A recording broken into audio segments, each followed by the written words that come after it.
There's a specific strange silence that happens when two people who love each other in their own broken, mismatched ways both stop reaching out at exactly the same time. Most people imagine no contact as something one person does to another. The empath finally walking away from someone who never gave her what she needed, or the avoidant finally retreating from someone who got too close for comfort. But there's a rarer, far more complicated version of this dynamic, one almost nobody talks about clearly because it doesn't follow the usual script where one person chases and the other withdraws.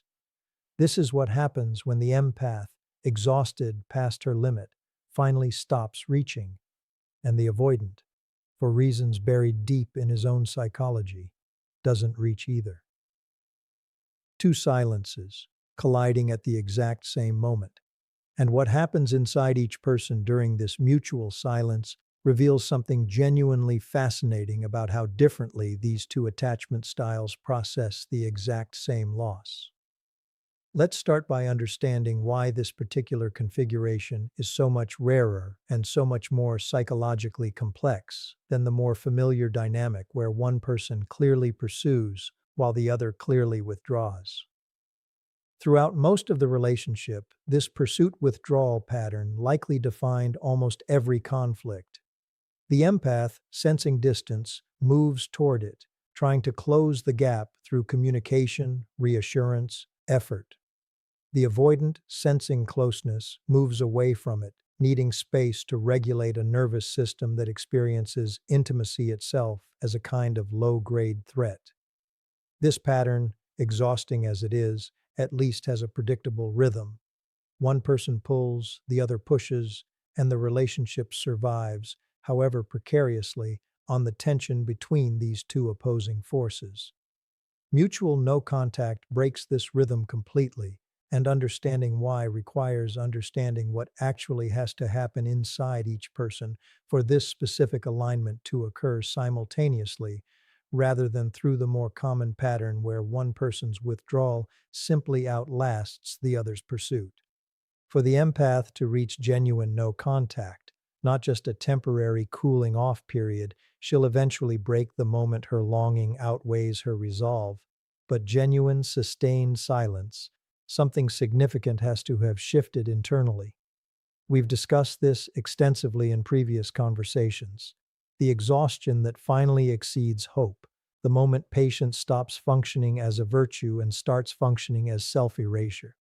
For an empath to stay silent long enough that the avoidant partner also settles into silence rather than eventually receiving the pursuit he's grown accustomed to expecting, her withdrawal has to be genuine, not performed, not a test designed to provoke chasing, but authentic depletion of the specific resource, hope, patience, willingness to keep initiating, that kept her reaching in the first place.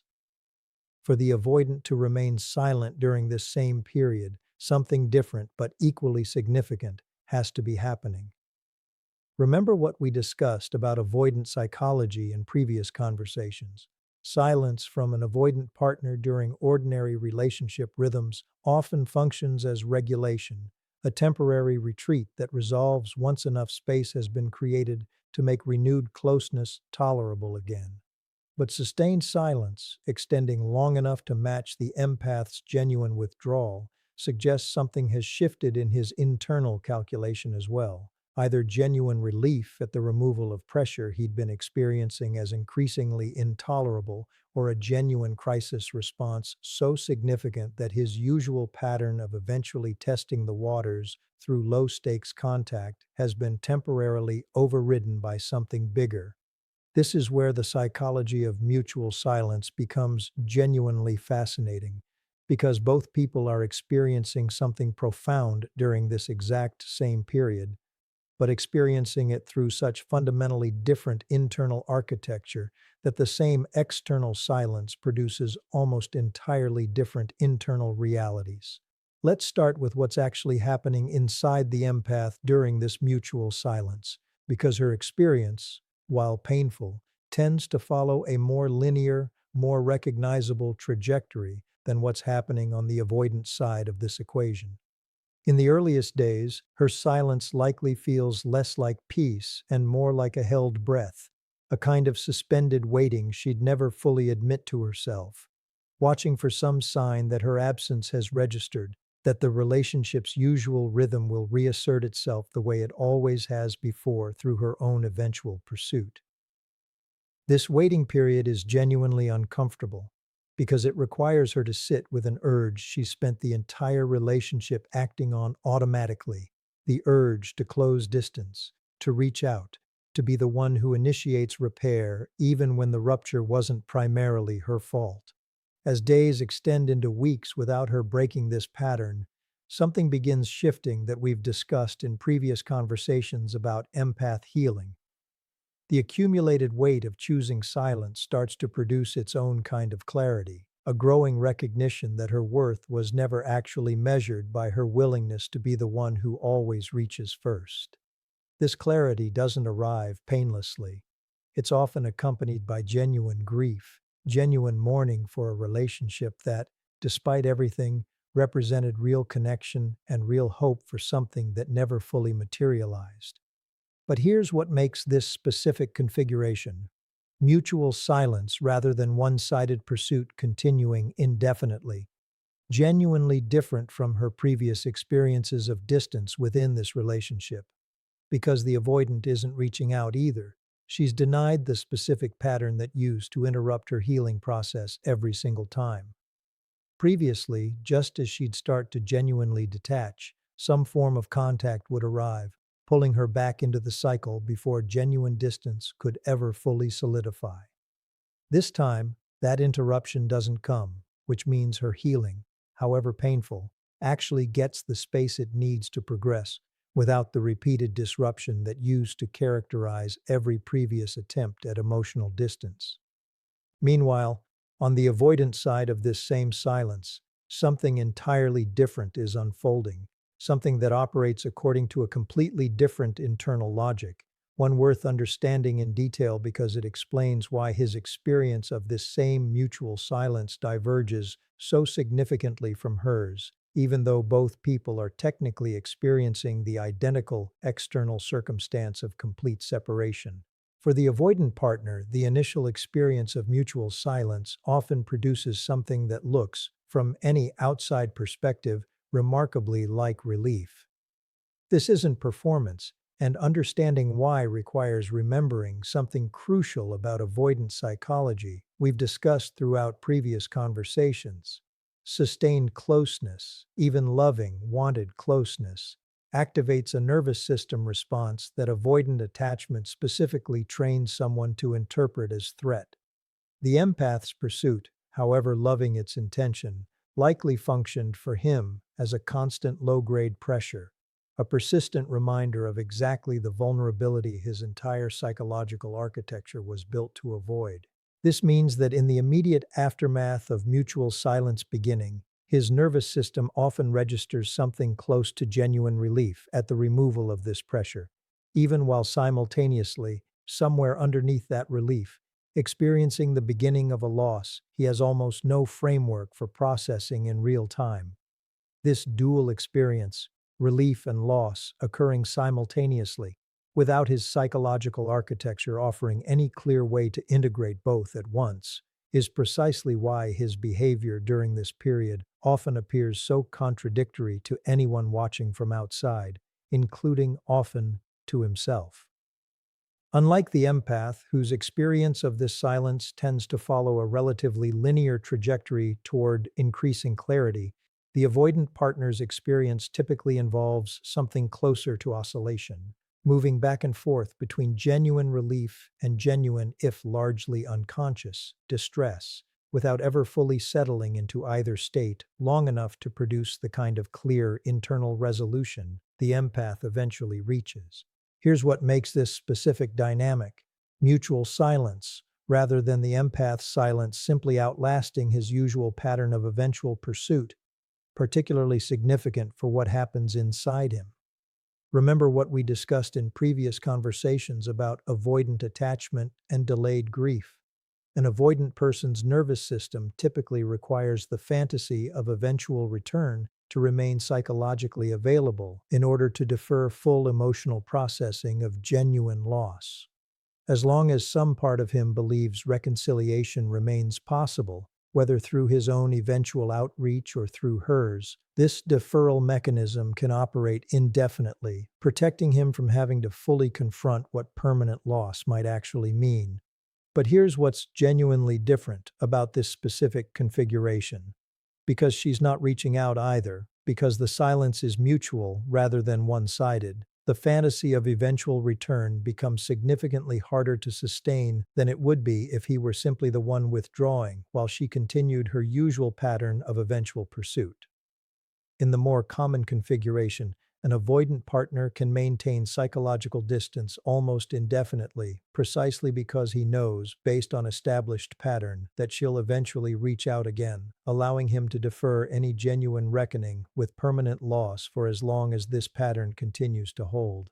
Mutual silence removes this safety net entirely, which means the avoidant partner, in this specific configuration, often confronts the reality of genuine, sustained loss considerably earlier than he would in the more typical dynamic where her continued pursuit allows his deferral mechanism to operate for extended periods without ever fully breaking down. This is precisely why mutual no contact, though initially producing what looks like relief on his side, often eventually produces a genuine psychological crisis considerably more intense and considerably faster arriving than what he'd experience if she continued reaching out while he continued withdrawing. Without her pursuit to rely on, without the reassurance that reconciliation remains available whenever he's finally ready to accept it, he's forced to confront something his psychological architecture has almost no practiced capacity to process: the possibility that this specific loss might actually be permanent, regardless of whether he's ready to accept that permanence. Here's what this crisis typically looks like once it fully sets in, usually weeks or sometimes months into sustained mutual silence, once the initial relief has fully given way to something closer to genuine internal reckoning. Unlike the empath's more externally visible grief process, this crisis often remains almost entirely internal, invisible to anyone observing from outside, precisely because avoidant psychology doesn't offer easy access to the kind of visible emotional expression that would make this internal process apparent to anyone watching. This might manifest as sudden, unexplained changes in behavior that seem disconnected from any obvious cause. Increased isolation even from other relationships, sudden shifts in work performance, an uncharacteristic restlessness that friends or family might notice without understanding its actual source. Because he lacks the internal architecture to directly access or articulate what he's experiencing, this internal crisis often expresses itself indirectly, through behavioral change, rather than through anything resembling the kind of clear emotional processing the empath, by contrast, tends to move through with considerably more internal clarity, even when that clarity is genuinely painful to reach. This is where the fundamental asymmetry of mutual no contact becomes most apparent, and understanding this asymmetry matters enormously for anyone currently living inside exactly this dynamic, wondering how to interpret a silence that feels, from her side, increasingly clear and settled, while remaining genuinely uncertain about what's actually happening on his. Because here's the crucial truth this asymmetry reveals. Even though both people are experiencing the same external silence, they're moving through fundamentally different internal processes at fundamentally different speeds, using fundamentally different psychological tools. The empath, given enough time, typically reaches genuine clarity and genuine peace, precisely because her psychological architecture, once freed from the exhausting cycle of constant pursuit and management, has the internal tools available to process loss relatively directly even when that processing remains painful. The avoidant partner, by contrast, often remains genuinely, sometimes indefinitely, caught in exactly the oscillation we described earlier: relief and crisis, distance and longing, avoidance and genuine internal reckoning. without necessarily ever reaching the same kind of clear resolution the empath eventually achieves. This isn't because his experience matters less or his internal process is somehow less real than hers. It's because avoidant psychology genuinely lacks, without significant deliberate work to develop it, the same internal architecture for processing loss cleanly that the empath's more naturally emotionally attuned nature provides her. Because eventually, for most avoidants, the unraveling reaches a point they can no longer manage through distraction alone. This is usually when the messages start, not immediately, and not in the desperate, obvious way anxious partners sometimes reach out, but in the avoidant's own particular register, understated, careful, wrapped in just enough plausible deniability to protect them if it doesn't land the way they're hoping. A message that mentions something unrelated, something that requires a response without actually asking for one. A saw this and thought of you, attached to nothing, testing whether the door that's been closed this long is actually locked, or whether, like every other time before, it was simply closed and never really sealed. Here is where the story becomes genuinely different from every version of it the avoidant has lived through before, because on the other side of that message is someone who is no longer the person they left. The empath who receives it, if they receive it at all, because by this point, many have taken the deliberate step of making that kind of contact impossible, is not encountering it from the same emotional position they were in when the relationship ended. They are encountering it from a place of rebuilt stability, a nervous system that has had real time to recalibrate around consistency instead of chaos, a version of themselves that has, often for the first time in this entire relationship, remembered what it feels like to not be managing someone else's fear as a full-time unpaid job. And this is the specific moment that most devastates an avoidant, more than the silence itself ever did. Discovering that the door isn't just closed, it's been quietly, permanently reframed. Because the empath on the other side isn't refusing to respond out of anger or out of a performance of strength designed to punish the avoidant for leaving first. They're simply, genuinely, no longer oriented toward that specific silence the way they used to be. The absence of a response isn't a message being sent back.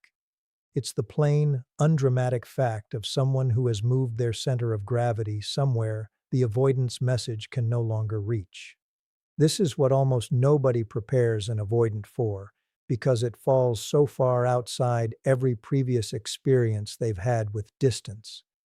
The person who finally stops chasing doesn't necessarily come back changed in the way they expect, waiting with open arms for the avoidant to finally be ready. Sometimes, more often than either of them anticipated, they come back changed in a way that has nothing to do with the avoidant at all, steadier, calmer, no longer requiring anyone's readiness in order to feel whole, and a nervous system that has spent a lifetime measuring its own worth by its ability to eventually pull someone back in, has almost no framework for what to do when that pull simply stops working, not because the other person is punishing them, but because they've genuinely, structurally moved on.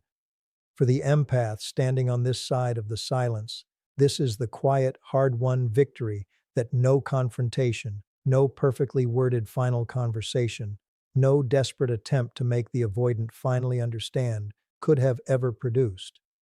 Because you cannot argue someone out of their attachment wounds. You cannot love someone consistently enough, patiently enough, for long enough to override a nervous system that was formed long before you ever entered the picture.